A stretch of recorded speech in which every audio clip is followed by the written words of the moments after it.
하나님의 말씀은 고린도전서 15장입니다.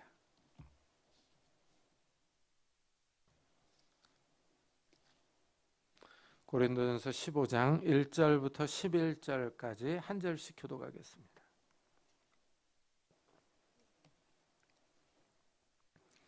신약성경 281페이지입니다. 고린도전서 15장 1절부터 11절까지 저와 여러분이 한 절씩 교독하겠습니다. 형제들아, 내가 너에게 전한 복음을 너에게 알게 하노니 이는 너희가 받은 것이요 또 그 가운데 선 것이라.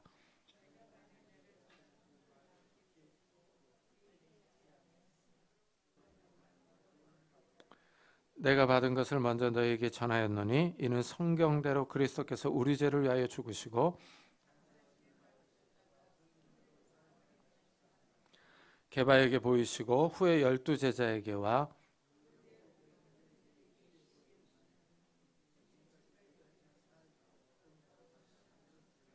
그 후에 야고보에게 보이셨으며 그 후에 모든 사도에게와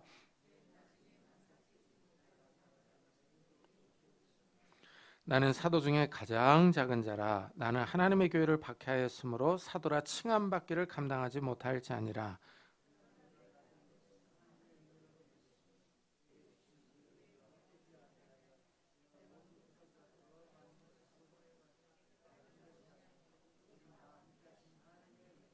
다 같이 그러므로 나나 그들이나 이같이 전파하매 너희도 이같이 믿었느니라. 아멘. 오늘 본문은 우리가 믿는 이 믿음의 핵심을 말합니다. 성도들이 과연 무엇을 믿고 있는가 하는 믿음의 내용을 다루고 있어요. 형제들아, 내가 너에게 전한 복음을 너에게 알게 하노니 이는 너희가 받은 것이요 또 그 가운데 선 것이라 하고 말합니다. 이 바울이 고린도 교회에게 복음을 전해줬습니다. 이 바울이 복음을 전하고 고린도 교회 성도들은 그 복음을 받았어요. 그리고 그 가운데 서 있다고 그럽니다.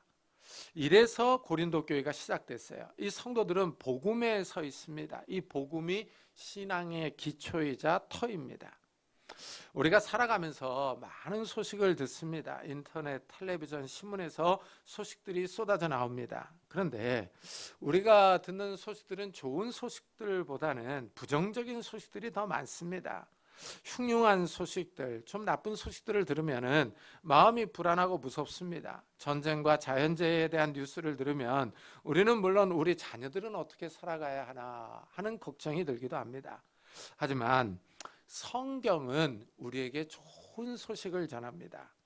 성경이 전해주는 소식이요, 복음이죠. 좋은 소식입니다. 구원의 소식이에요. 너희가 만일 내가 전한 그 말을 굳게 지키고 헛되이 믿지 아니하였으면 그로 말미암아 구원을 받으리라 합니다.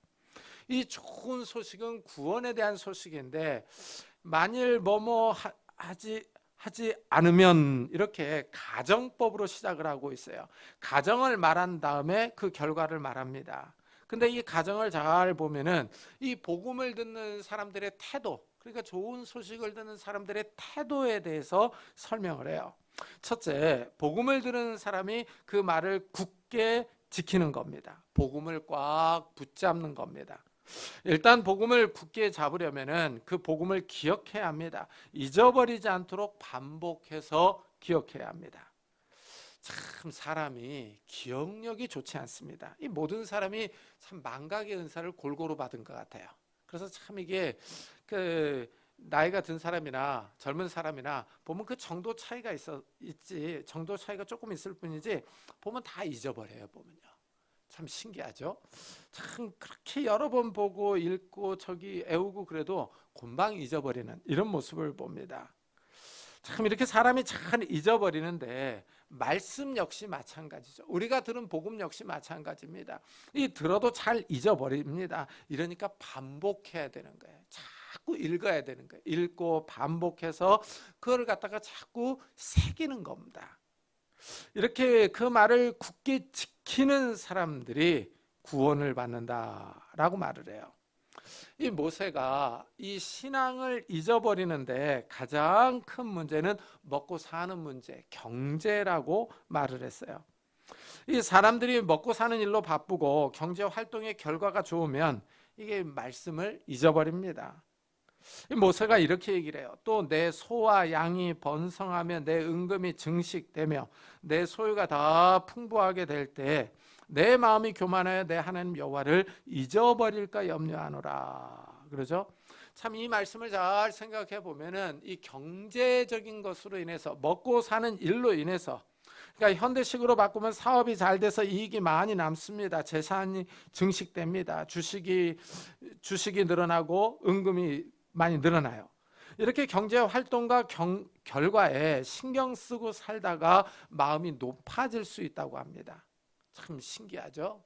그러니까 우리가 하는 일이 잘 되면서 이 부가 쌓이면은 마음이 높아져서 하나님을 잊어버릴 수 있다고 경고하고 있어요. 이 재산이 증식하면 하나님을 기억하지 않는 겁니다. 참 이 말씀은 정말 맞습니다. 이 역사적으로 보면은 이 서유럽이 그랬고 미국이 그랬고 우리나라가 그렇습니다. 경제적으로 부해지면 이상하죠. 기독교가 쇠퇴합니다. 이 땅의 삶에 몰입하다가 하나님 나라를 잊어버리는 겁니다. 바울은 먼저 복음을 굳게 지키라고 말한 후에 둘째로 헛되이 믿지 아니하였으면 하고 말합니다. 복음을 헛되이 믿지 말라라고 말합니다. 내용이 없는 것, 헛된 것으로 여기지 말라는 겁니다. 이 말은 사도로부터 받은 복음을 거짓 것으로, 어떤 꾸며낸 이야기로 여기지 말라는 뜻입니다. 우리가 받은 거요, 내가 받은 거, 이 복음을 받았는데 어떤 꾸며낸 이야기가 아닙니다. 사람이 지어낸 이야기가 아닙니다. 드라마 작가가 상상력으로 써낸 이야기가 아닙니다. 이 내가 받은 복음은요, 역사성을 가지고 있어요. 실제 역사에서 일어난 일입니다. 이것이 가장 중요합니다. 내가 들은 복음을 헛된 것으로 믿지 않으면 죄와 사망과 영원한 심판에서 구원받습니다. 그렇다면은 이제 이 내가 받은 복음이요, 이 복음의 내용이 무엇이냐는 거예요. 내가 받은 것을 먼저 너희에게 전하였노니 이는 성경대로 그리스도께서 우리 죄를 위하여 죽으시고 장사 지낸 바 되셨다가 성경대로 사흘 만에 다시 살아나사 합니다. 여기 보면 내가 받은 복음이요, 예수 그리스도가 핵심이죠. 하나님께 기름 부음을 받은 사람이 십자가에서 죽고 사흘 만에 다시 살아났다는 것이 핵심입니다. 예수님이 이 땅에 오셔서 십자가에 죽고 사흘 만에 부활하셨습니다. 그런데 여기서 우리가 주목해야 할 표현이 성경대로입니다. 요 3절과 4절에서 성경대로라는 표현이 2번이나 나옵니다. 이것은 구약 성경을 의미합니다. 예수님이 이 땅에 오셔서 죽고 부활하신 사건은 그냥 우연히 일어난 것이 아니라는 거죠. 구약의 성경대로 이루어졌다는 사실을 강조합니다. 구약 성경은 이 그리스도 메시아가 오실 것을 미리 말하고 있습니다. 이것은 하나님이 오래전부터 계획하신 일임을 보여줍니다. 메시아가 이 땅에 온 것은 즉흥적으로 이루어진 것이 아니에요. 갑자기 하나님이 예수님을 이 땅에 보내야겠다 해서 즉흥적으로 보낸 게 아닙니다. 하나님이 이 세상을 만들기 전부터, 창세 전부터 계획하셨던 일이에요.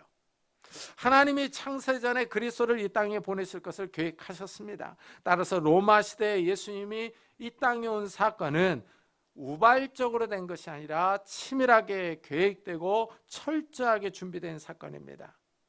그런데 재밌는 사실은 이렇게 계획된 사건인데 흥미롭게도 그리스도는 가난한 나라 로마의 식민지인 이스라엘에 옵니다.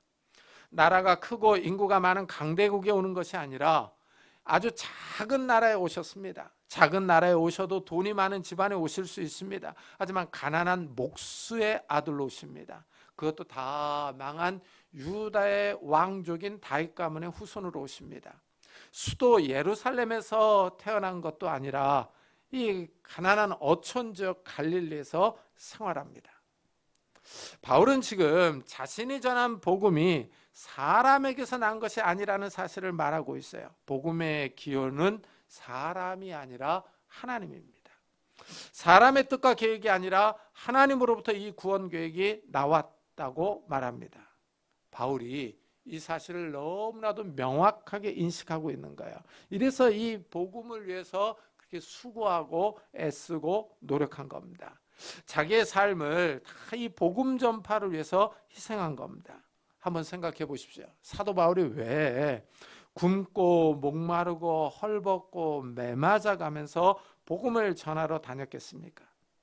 사도 바울에게 무슨 이익이 있다고 자신의 시간과 힘을 다 소비하면서 아시아와 유럽을 다니면서 복음을 전했겠습니까?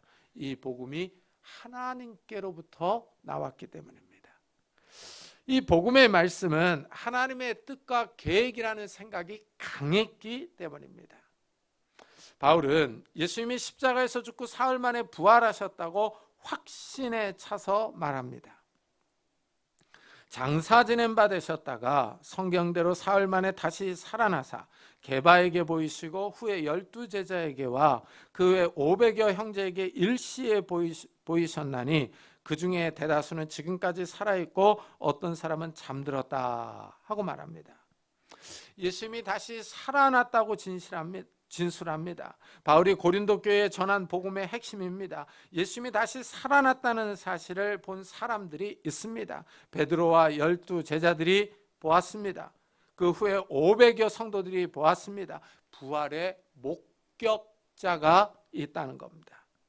다시 살아난 예수님을 본 사람들이 많습니다. 한두 명이 아니라 약 500명이 넘습니다. 부활의 목격자들이 다 증인입니다. 예수님이 살아났다는 사실을 직접 본 증인입니다. 부활의 진정성을 말하는 겁니다.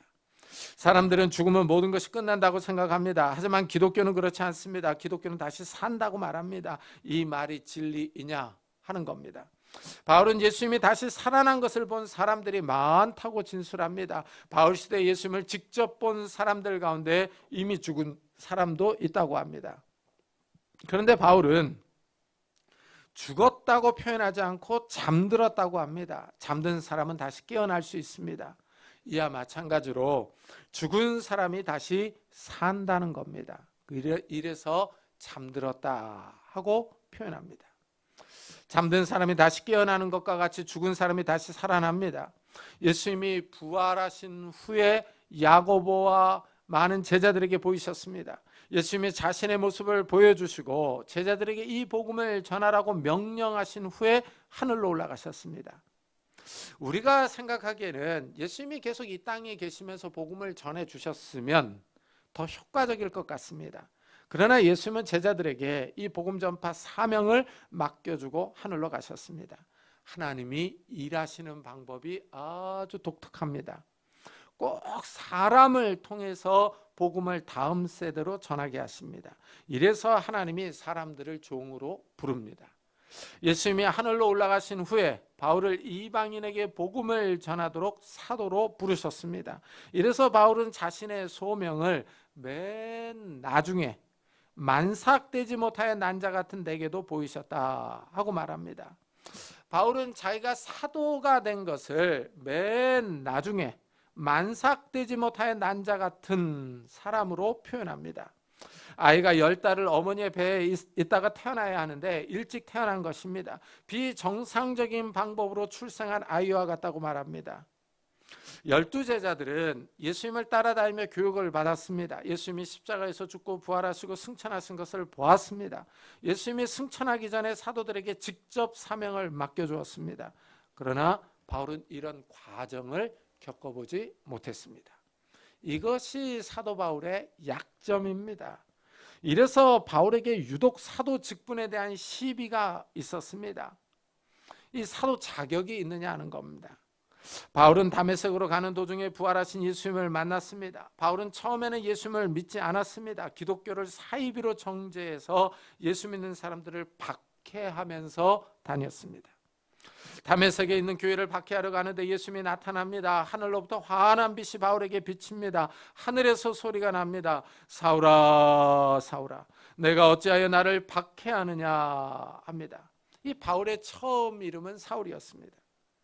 예수님을 만난 이후에 이 바울로 바꿨습니다. 예수님이 사울을 부르신 겁니다. 사울이 주여 누구십니까? 하고 묻자 나는 내가 박해하는 예수라 하는 음성이 들립니다. 사울이 부활하신 예수님을 직접 만났습니다. 이러니 이 바울이 받은 정신적인 충격이 얼마나 심했겠습니까? 예수님을 사입이라고 가짜 메시아라고 생각하고 교회를 박해하러 다녔던 사람입니다. 그런데 부활하신 예수님이 직접 나타났어요. 예수님이 바울을 불렀습니다. 사울이 완전히 충격을 받았습니다. 이전에 모든 생각이 다 뒤집어집니다. 예수님이 하나님의 아들이며 메시아이며 죽었다가 살아났다는 사실을 확신합니다. 이렇게 바울은 예수님의 부르심, 신적 소명을 받았습니다. 이래서 바울은 사도가 된 사건을 가리켜 비정상적으로 출생한 아이에 비유하는 거예요. 만삭이 되지 못하고 출생한 아이 같다고 합니다. 사도들 가운데 맨 나중에 마지막으로 부름받았다고 말합니다.